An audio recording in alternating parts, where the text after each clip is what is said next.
બિહારમાં એક તરફ ચૂંટણીનો માહોલ જામ્યો છે ત્યારે બીજી તરફ તમામ રાજનૈતિક પાર્ટીઓના દિગ્ગજ નેતાઓ જે છે તે પોતપોતાની પાર્ટી માટે પ્રચાર પ્રસાર કરી રહ્યા છે, વોટ મેળવવા માટે પબ્લિક સામે જઈને તેમની સમસ્યા સાંભળવાનું કામ કરી રહ્યા છે। ત્યારે એ જ દરમિયાન કોંગ્રેસ નેતા રાહુલ ગાંધીનો એક વિડીયો અત્યારે સામે આવ્યો છે ને આ વિડીયો સોશિયલ મીડિયા પર ખૂબ વાયરલ થઈ રહ્યો છે। બિહારના બેગુસરાયના ભર્રા ગામનો આ વિડીયો છે, જેમાં રાહુલ ગાંધી જે છે તે અચાનક જ એક તળાવની અંદર કૂદી પડે છે અને ત્યાંના માછીમારો સાથે તે તળાવમાં નજરે પડે છે।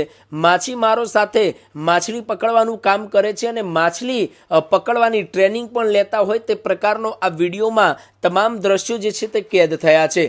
બિહારના બેગુસરાયમાં આવેલું ભર્રા ગાંવ, જ્યાં રાહુલ ગાંધી ચૂંટણી પ્રચાર માટે પહોંચ્યા હતા અને તે જ દરમિયાન તે એક તળાવમાં કૂદી જાય છે અને ત્યારે તે માછલી પકડવા માટેની ટ્રેનિંગ લે છે માછીમારો સાથે મળીને। આ વિડીયો સોશિયલ મીડિયા પર ખૂબ વાયરલ થઈ રહ્યો છે, ત્યારે રાહુલ ગાંધી તમામ લોકો સાથે ફોટો પણ લઈ રહ્યા છે।